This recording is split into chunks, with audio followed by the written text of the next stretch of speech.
Hoje temos a alegria de receber Sandra Borba Pereira, que é conferencista espírita do Rio Grande do Norte.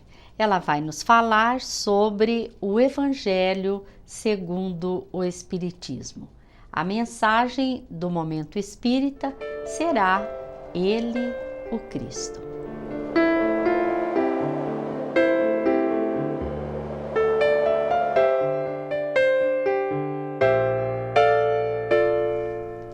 Olá! O Evangelho segundo o Espiritismo foi publicado em Paris em abril de 1864. É um dos 5 livros que constituem o corpo doutrinário do Espiritismo. É o que dá maior enfoque a questões éticas e comportamentais do ser humano. É o ensino moral de Jesus para os cristãos de qualquer crença, desenvolvido pelos espíritos de luz em comunicações mediúnicas, recolhidas, organizadas, comentadas e trazidas a público pelo codificador Allan Kardec. A Federação Espírita Brasileira publicou em 1944 a tradução da 3ª edição francesa, feita por Guilom Ribeiro, então presidente da instituição. Ele era engenheiro, jornalista, poliglota e profundo estudioso da língua portuguesa. Foi elogiado por Rui Barbosa em discurso pronunciado no Senado em 14 de outubro de 1903 pelo seu trabalho de revisão do projeto do Código Civil por ele elaborado.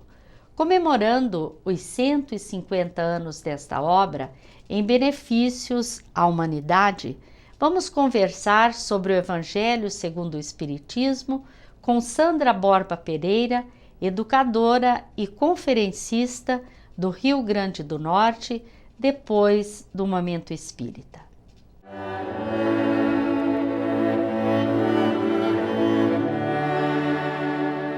Fez-se humano, ele que é luz estelar, para que pudesse entre nós trafegar e cantar o seu verbo de luz.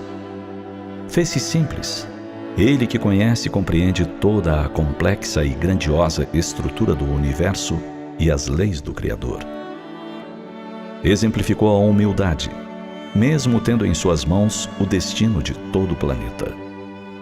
Quando tantos esperavam o conquistador, ele veio ser servo de todos, amparando as mazelas humanas, curando as feridas da alma, sustentando as necessidades do espírito. Quando muitos queriam o Messias Rei, ele se fez operário, filho de carpinteiro, vindo de um vilarejo simples, quase desconhecido, para que seu verbo de luz conquistasse os corações. Quando outros anelavam pelas conquistas terrenas, pelos tesouros que brilham aos olhos, ele apontava para as riquezas da alma. Quando muitos elegiam a beleza, a fama, as ilusões do mundo, ele estava com os coxos, leprosos, cegos e estropiados do corpo e da alma, mostrando a transitoriedade da vida física. Quando tantos se perdiam em tradições e regras vazias, ele dava novo significado às coisas e aos atos, ensinando que o exterior nada significa se não reflete o mundo interior, esse sim, de grande importância. Trafegava entre poderosos, ricos e intelectuais, mas também entre os simples, os analfabetos e os pobres, pois via a todos como almas em evolução, seus irmãos, filhos de Deus. Se tantos elegiam as armas, a guerra e a morte como ferramentas de conquista e usurpação, ele veio conquistar o mundo sem nada usurpar, falando e vivenciando o amor na sua mais alta expressão. Se à época foi incompreendido, preterido ou ignorado por muitos, não foram poucos aqueles que se deixaram tocar pela sua presença e nunca mais voltaram a ser os mesmos. Naqueles dias, graçava a violência, a barbárie e as injustiças. Não muito diferente dos dias de hoje. Naqueles dias, o poder, o dinheiro e as glórias externas eram o desejo e ambição dos homens, tal e qual nos dias que hoje transcorrem. Se a tecnologia, filha do intelecto, transformou o mundo, nós ainda continuamos praticamente os mesmos. O amor, filho do coração, ainda guarda espaço para surgir em nós e nos transformar intimamente, para que o mundo então se transforme efetivamente. Somos todos nós ainda os cansados e aflitos que Ele aguarda pacientemente para nos amparar. Somos ainda os estropiados, não do corpo, mas da alma, necessitados dele para nossa cura definitiva. Somos aqueles de alma sofrida pelas opções infelizes que fizemos, agora sedentos da sua paz. E ainda hoje Ele nos aguarda, para que, cansados das ilusões da vida, possamos tê-lo efetivamente como o caminho, a verdade e a vida.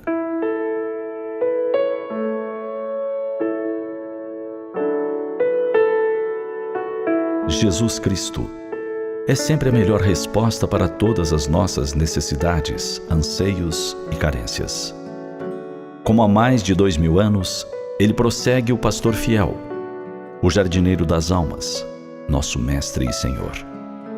Não nos percamos nos labirintos do mundo, entre a incerteza e a solidão.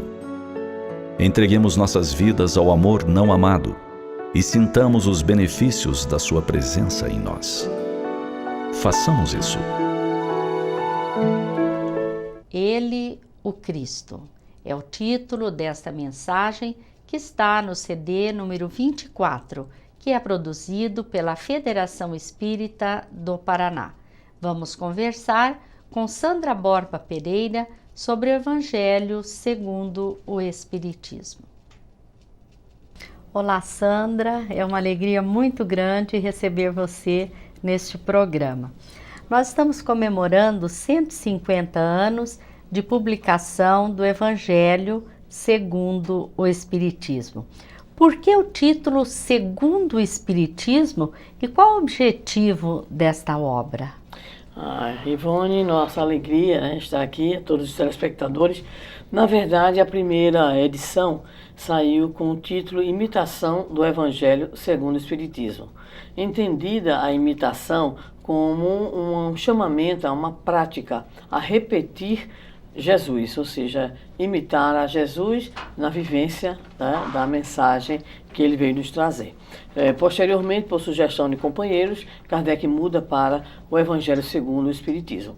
O objetivo da obra é trazer a parte, ou a dimensão ético-moral da doutrina espírita que se identifica, conforme a espiritualidade já havia informado a Kardec, com a moral do Cristo. Lembrando que não é objetivo, de forma alguma, do Evangelho segundo o Espiritismo, substituir qualquer tipo de evangelho, ou seja, ser um evangelho apenas para os espíritas. Não é essa a intencionalidade da obra.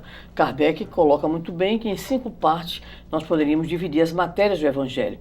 Então, os fatos extraordinários da vida de Jesus, os milagres, as predições, as palavras tomadas pela Igreja para fundamentar os seus dogmas e o ensino moral.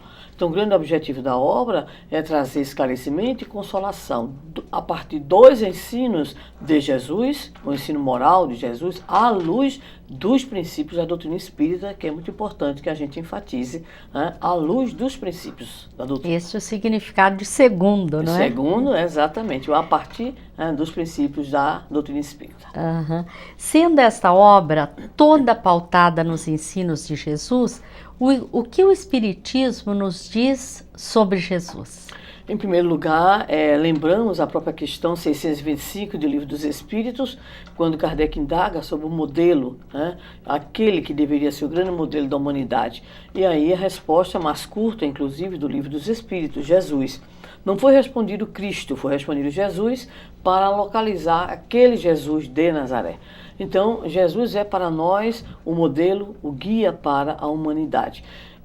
Outra dimensão também que a doutrina espírita nos traz acerca de Jesus, que diz respeito muito mais agora à sua condição de nosso pastor, nosso guia, mas daquele que foi também responsável pela formatação, vamos dizer assim, usando a expressão mais moderna, da própria Terra, conforme as declarações apresentadas pelo Espírito Emmanuel na obra A Caminho da Luz. Então Jesus, para nós, é também o nosso, vamos dizer assim, irmão mais velho, aquele a quem fomos entregues por Deus nosso Pai, na condição de ovelhas, e que, obviamente, temos nele o nosso referencial, o nosso modelo, o nosso guia, e conforme ainda segundo Emmanuel, o grande objetivo do discípulo, no caso que somos nós, é a integração. O grande alvo a perseguir é a integração do discípulo, né, junto ao mestre. É o nosso grande objetivo, vivê-lo, porque acreditamos que será a sua vivência, ou seja, a vivência dos seus ensinos, de seus exemplos, que nos conduzirão de fato, né, nessas práticas. Essas práticas nos conduzirão à harmonização com a lei divina ou natural. No Evangelho nós temos um item que trata da realeza de Jesus, né? O que é a realeza de Jesus? Curiosamente, Ivone, eu costumo fazer algumas pesquisas dentro do Evangelho. E dentre umas pesquisas que eu recentemente fiz, eu levantei as autodefinições de Jesus, né? Então, como foi que Jesus se autodefiniu? Como caminho, como verdade, como vida, né? Como luz, como ressurreição, né? Como pastor, como porta. E em algumas oportunidades ele é, a partir de um diálogo, um estado a algumas afirmativas. Então, na verdade, a afirmação da realeza começa pelo diálogo dele com Herodes, que vai exatamente lhe dizer, né? Perguntando, és, pois, rei?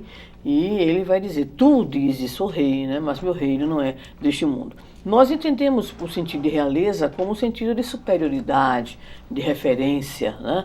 Então, a realeza do Cristo, obviamente, não era para, nem naquele momento, nem é para nós, uma realeza material, passageira, subordinada aos interesses, ao poder temporal, né? Mas um outro tipo de realeza, sob o ponto de vista da sua condição de excelência espiritual. Então, com certeza, ele é o nosso rei, né? Nosso rei no sentido, né, espiritual, no sentido da sua supremacia, da sua superioridade em relação a nós, da sua ascendência e principalmente da sua responsabilidade em relação a cada um de nós, seus irmãos menores. Nós vamos a um breve intervalo e voltamos daqui a pouquinho. Fiquem conosco. O terceiro livro do Pentateuco Espírita é o Evangelho segundo o Espiritismo. Nele, Allan Kardec reuniu os ensinos morais de Jesus e os comentários dos benfeitores espirituais à luz da doutrina espírita. O céu e o inferno discorre sobre a justiça divina na visão espírita. Neste quarto livro, Allan Kardec foi subsidiado por comunicações de espíritos que relataram como viviam na Terra quando encarnados e como estavam vivendo após a morte no mundo espiritual. No quinto livro, A Gênese, encontramos análises sobre a formação da Terra e do Universo. Encontramos também análises sobre o futuro, explicação sobre os milagres de Jesus, além de conter uma abordagem sobre o final dos tempos, sobre a lei imutável do progresso, entre outros assuntos.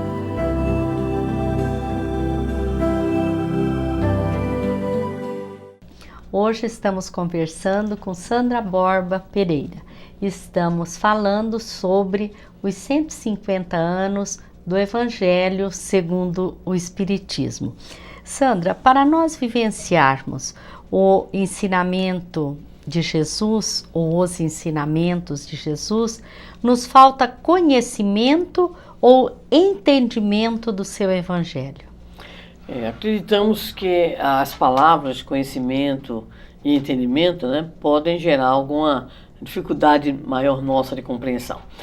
Prefiro responder a sua pergunta usando um argumento sobre o que seria, na nossa compreensão, um ciclo gnosiológico, um ciclo de conhecimento, né? Então, o ciclo de conhecimento envolve a nossa percepção, né? A nossa visualização das coisas, envolve também um nível consciencial mais simples, mas o verdadeiro conhecimento, e aí seria uma categoria, vamos dizer assim, um pouquinho mais filosófica, né? Envolve mais do que isso. É preciso ter aquilo que, por exemplo, o autor, pensador e educador nordestino, pernambucano Paulo Freire chamava, né?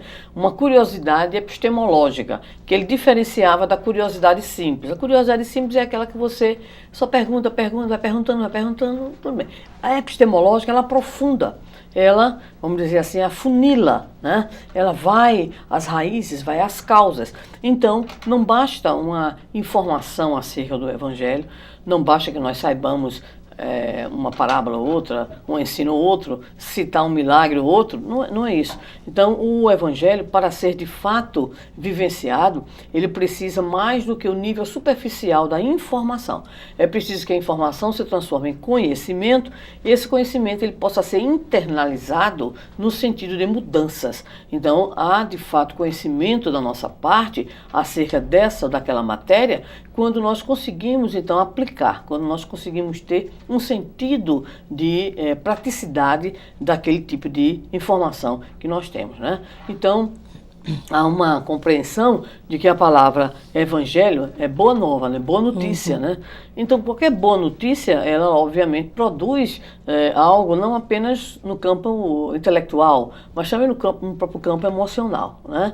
Então, a gente já percebe que o evangelho não pode ser apenas entendido racionalmente, que ele também tem que ter um aspecto que envolva a nossa dimensão da alegria, a nossa dimensão emocional. Então a gente começa a ampliar a coisa até chegar à compreensão aí sim de que para que o evangelho ele realmente habite em nós, ele não pode ser o quê? Um discurso apenas, ele não pode ser um conjunto de enunciados apenas, ele necessita, né, ser internalizado, e essa internalização ela envolve o quê? A transformação desse conteúdo de informação em vivência. Acredito que o melhor exemplo nós encontramos quando Jesus narra a propósito de uma instigação de um fariseu acerca da parábola do bom samaritano. Porque quando Jesus responde a ele sobre a questão do amor ao próximo, ele vai indagar ao Senhor quem é o próximo. E Jesus narrará a parábola do bom samaritano sobre aquele homem que descia de Jerusalém para Jericó e é assaltado, é maltratado, fica relegado na estrada, passa o sacerdote, passa o levita, ninguém faz nada, mas passa o samaritano. E é interessante observar que tanto o sacerdote quanto o levita possuíam conhecimentos, entre aspas, sob o ponto de vista das informações acerca da necessidade de vivenciar o bem, de praticar o bem. Mas é o samaritano, que por sinal naquele momento alguém desprezível, né, pelo próprio judeu, que não se dava muito bem com o samaritano, mas é alguém, conforme a narrativa do Evangelho, que é tocado de compaixão. Então a gente já viu que não basta o conhecer, é preciso também ser tocado. E ele faz o processo todo, socorre aquele homem, assim, faz tudo aquilo que todos nós conhecemos da parábola do samaritano. E aí Jesus termina dizendo para aquele homem que o indaga, o fariseu, quem te parece que foi o próximo daquele que caiu nas mãos dos salteadores? Ele vai responder que foi o último, exatamente o samaritano. E Jesus disse, faze isso e viverás. Então é um sentido, né, vamos dizer assim, biófilo, é um sentido de vida, né, que Jesus atribui ao conhecimento. Não basta ter, então, a informação. É preciso que essa informação seja internalizada e que essa internalização seja processada no campo das nossas realizações, do nosso fazer, do nosso viver. Em João capítulo 14, 15, 16, 17 e 26, Jesus promete que enviaria outro Consolador que ficaria conosco eternamente. Como que nós podemos analisar esta afirmativa de Jesus? Olha, Ivone, são muitas interpretações, né, que estão presentes aí. Mas com certeza há uma colocação que a gente não poderia deixar de fazer. Primeiro, de que Jesus, como profundo conhecedor das nossas limitações, já sabia que muitos problemas viriam pela frente, né? Então, ele vai dizer aos discípulos que pediria, rogaria ao Pai, e esse Pai mandaria um Consolador, né? Esse Consolador ficaria conosco eternamente, como você bem lembrou, e que ele teria uma dupla função. Ele recordaria e ele ensinaria. Porque nós sabemos perfeitamente que Jesus não disse tudo, ele deixou muitas coisas ditas de forma alegórica, apenas simbólica, apenas tocou, vamos dizer assim, de leve, em função da própria condição evolutiva, do nosso nível de conhecimento à época, né? E nós entendemos com a doutrina espírita, em especial o Livro dos Espíritos, no seu capítulo 6, o Cristo Consolador, que a mensagem do Evangelho de Jesus, à luz dos princípios da doutrina espírita, realiza essa dupla função. Ou seja, nós temos com o Evangelho Jesus de volta. E aí é importante localizar para o nosso público, prestemos atenção que uma coisa é a mensagem de Jesus, outra coisa, ou pode ser outra coisa, a mensagem dos cristianismos existentes. Basta dizer que a época de Santo Agostinho tinha pelo menos no seu raio de influência 12 formas de cristianismo. Então, é interessante lembrar que uma coisa é a mensagem de Jesus, ou seja, seus ensinos, seus exemplos. Muitas outras coisas, e às vezes até diferentes e contraditórias, são as interpretações, as exegeses, né? As visualizações que muitos companheiros ao longo dos séculos tiveram a oportunidade de nos apresentar. Então, quando Kardec fala que o Evangelho vai se situar em termos de conteúdo, de material de conteúdo, o ensino moral, ele está preocupado com o ensino e o exemplo de Jesus. Então é esse foco. E a doutrina espírita vem também, obviamente, acrescentar e vem esclarecer alguns pontos que ficaram como que sob o véu da simbologia e que naquele momento, sem dúvida alguma, ficaria bastante difícil e complicado, né? Para aqueles que ali estavam com o Senhor. Então entendemos com aquilo que a doutrina espírita nos apresenta, em especial com o capítulo 6º do Evangelho segundo o Espiritismo, que o Espiritismo tem uma feição consoladora, tem uma feição de esclarecimento, né? Embora entendamos que a manifestação, aí é uma opinião, né? Realmente é uma visualização nossa, ou seja, da pessoa que está aqui respondendo, né, que a manifestação do Paracleto, do Consolador, não se dá apenas entre nós, mas se dá, né, de forma macro, porque afinal de contas nós temos mais de 6 bilhões de habitantes, né, e nós não chegamos em termos de estatística sequer a 3 bilhões de cristãos. Então entendemos também que a manifestação de Jesus através da sua, vamos dizer assim, postura de consolação e de esclarecimento, atinge também, né, outras situações, outros canais, porque não acreditaríamos que, sendo o nosso governador espiritual, ele cerceasse a outros que não são cristãos a condição de atingirem a esse conhecimento, ou enfim, de chegarem a ter este esclarecimento e esta consolação. Mas, com certeza, no nosso paradigma cristão, judaico-cristão, sem dúvida alguma, o Espiritismo traz Jesus na sua pureza. Por quê? Porque está preocupado com o seu ensino e o seu exemplo. E nos trazendo esses ensinos e esses exemplos segundo o Espiritismo, ou seja, segundo os princípios que a doutrina espírita nos vem apresentar. Que princípios são esses? Deus, existência e sobrevivência dos espíritos, comunicabilidade dos espíritos, pluralidade das existências e pluralidade dos mundos habitados. Então, visualizando o conteúdo crístico, o conteúdo da mensagem de Jesus, com essa abordagem dos princípios, então nós passamos a ter uma compreensão bem mais dilatada, inclusive gostaríamos de registrar uma visão de universalidade, porque a mensagem de Jesus não é uma mensagem fechada ao mundo cristão. Sandra, nós agradecemos a sua participação, esperamos tê-la muito em breve conosco. Se Deus quiser, grande abraço, que possamos comemorar de diversas maneiras os 150 anos de publicação do Evangelho. Principalmente vivenciando esses ensinos, Principalmente. Né? Nós agradecemos a todos, esperamos estar juntos no próximo programa e lhes desejamos muita paz.